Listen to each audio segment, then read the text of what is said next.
Hello everyone. তো তোমাদের কাছে আমি আরেকটি নতুন ভিডিও নিয়ে চলে এসেছি, আর আমার গন্তব্যস্থল হচ্ছে বৌদির স্বাদের অনুষ্ঠান। তো সেখানেই আমি চলে যাচ্ছি। তো বলতে বলতে আমরা চলেও এসেছি। তো এখন এটা হচ্ছে বৌদির বাপের বাড়ি। তো বৌদির বাপের বাড়িতেই 9 মাসের স্বাদ দেওয়া হচ্ছিল। তো আমাদের বলেছিল, তো আমরা চলে এসেছি এখানে।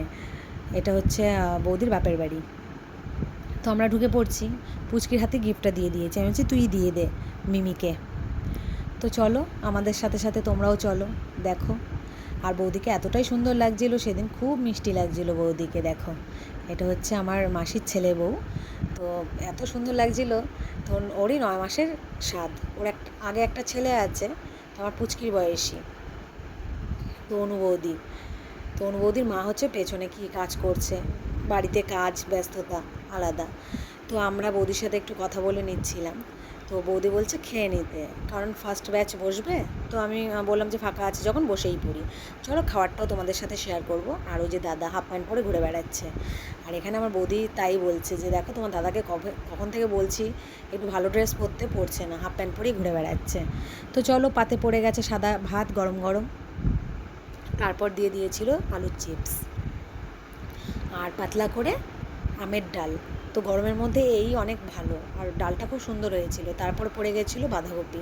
তো বাঁধাকপিটা আমি নিয়েছিলাম, বাট খাইনি, আমি ওর বাবাকে দিয়ে দিয়েছিলাম। তো তারপরে পড়ে গেছিলো মাছের ঝোলটা। অসাধারণ হয়েছিল মাছের ঝোলটা, ভীষণ ভালো লেগেছে আমার মাছের ঝোলটা। তারপরে পুচকিও খাচ্ছে, কেন ওর বাবা খাচ্ছে। তো আমার চাটনি পড়ে গেছে। তো চাটনির সাথে সাথে পাঁপড়। আর কার কার চাটনি পাঁপড় খেতে ভালো লাগে? আমার তো ভীষণ ভালো লাগে, আমি এটা খাবো, এটা কোনো দিনও মিস করবো না আমি। তো আমি তো মিষ্টি, তারপর লড, তারপরে পায়েস, এগুলো তো কিছুই আমি নিইনি। তাই ওর বাবার থালার থেকে দেখিয়ে দিলাম। আমার লাস্ট পাতে ছিল আইসক্রিম। চলো, আমাদের খাওয়া দাওয়া কমপ্লিট হয়ে গেছে।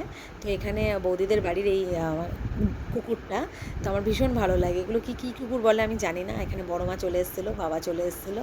তো এই যে মা দাঁড়িয়ে আছে, সবাইকে আমি একটু দেখিয়ে দিলাম।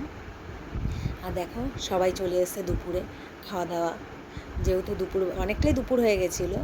তো 2:30 বেশ 2:45 বেজে গেছিলো। তো আমরা খেয়ে নিয়েছিলাম। তো বৌদিকে আমি বলতে গেছিলাম যে আমরা বেরিয়ে যাচ্ছি। তো বৌদি বলছে যে আরেকটু থাকলে ভালো হতো। তো আমি বলছি না, ওর নাচের ক্লাস ছিল, তাই আমি বেরিয়ে গেছিলাম। তো বৌদির সাথে যাওয়ার পথে একটু গল্প করে নিচ্ছিলাম।